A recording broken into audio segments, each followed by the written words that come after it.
Good morning, ladies and gentlemen. Welcome back. It is a balmy 40 degrees in UCLA, the ugly corner of Lower Alabama. And today we are going to be smoking some cheese. Number one, make sure you get a nice fat blunt. No, wait, no, wrong thing. Okay, so number one, you can't do this in warm weather. It has to be cold out because heat and cheese do not play well, not even remotely. So the first thing you're going to want to come up with is one of these. It's called a smoker tube. As you can see, it's got holes in it, and we pack it full of smoker chips. And this is vital. One of these right here will take care of what I'm going to smoke. Now, if we look down here, I got me 4 nice little tiny blocks, 2 Mott's, 2 cheddar. The reason why I have 2 Mott's and 2 cheddar is because they were really big blocks. Cut them in half.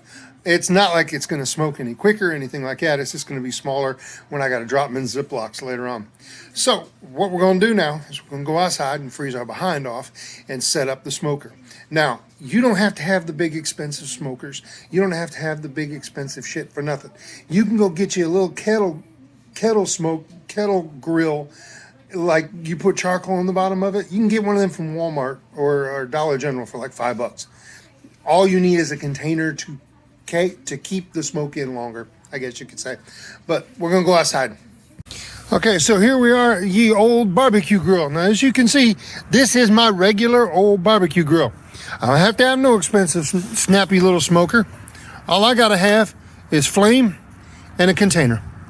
So we're gonna make it happen right here. Yay, we have flame. Now what I do is I set my little smoker tube at an angle, just like that, and it's going to start smoking up. While it is, we're going to grab our blocks of cheese. Indirect heat. You do not want to put this anywhere near the smoker tube, because you do that, you're going to have melted cheese. And melted cheese is really good on certain recipes. It is not good on barbecue grills. Bad freaking juju. So now we just let this go. Now, I read some where they talk about you can use like little flamethrower things or little welders or whatever to heat this up. I don't own one. And I'm not going to stand here and fight using a Bic underneath it, because all you're going to do is blow your lighter up. So we're going to use this, and we're going to get this bad boy smoking pretty good. Let's hang on a second, and I'll give you a holler right back once we get smoke. Actually, I stand fast. See where we're starting to get just a little bit of smoke there? I'm going to let this thing run until I get a decent amount of smoke kicking off of it. Now, the trick to doing this is you do not want heat. Heat is bad for smoking cheese. You want indirect flame, indirect smoke, indirect heat. Keep it cool. I actually have a buddy who lives up in northern Indiana, Brian Carpenter. He smokes cream cheese, but, he's doing it subarctic. So I got no freaking desire to be around that cold shit. All right. So as you can see, we're sitting here waiting on this bad boy, getting good smoke, starting to at least. Now you set it at an angle like this so that as your chips start to smoke and burn and collapse, more chips come down and take their place. That way you're not dicking with it. Now, you can use regular chips for this, but you're going to have to replace them and redo them every once in a while. So, oh yeah, we got some good smoke going. So now what we're going to do is we're going to cut the heat completely off. Don't need no heat. Now you're going to bring this down, set it on there. Now what I do is I've got my little whiskey thingy, and we pick it up. And we do just like that. See, you got just the slightest little gap going on. And the reason for that is so you can get the air to move through and you keep your temperature down. I like to use the barbecue grill because I can also see if I get any temperature fluctuations. Then I know whether to open it up a little bit more, a little less. You do not want heat to this. It is a nasty mess if you do. All right, well, it's going to take probably, I like to do this for about 3 hours, running hard smoke. And when that's over, we'll go ahead and we'll see what the final result looks like. Okay, I stepped away from it, and unfortunately, I lost my smoke. So we're going to go ahead and do this, and I remembered something else. Pay close attention to what you're looking at here, the color of the cheese.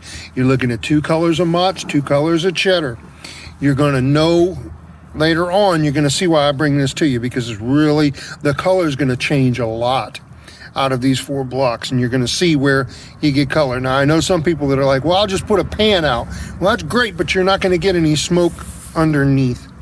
And if you don't get any smoke underneath, you're only smoking the top, 5 sides. You want to get it on all 6 sides. So, as you can see, now we're actually really pumping out some smoke. So we're going to cut it off. All right, got it good hard smoke. Now you close this up. Leave you your gap.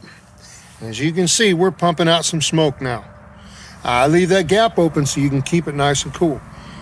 All right, we're going to come back in a little while and see what we got. All right, well, we done run out of smoke, folks. But it's done exactly what I wanted it to do. If you'll notice, remember I said the cheese was going to change color. And as you can see, we got a nice yellow.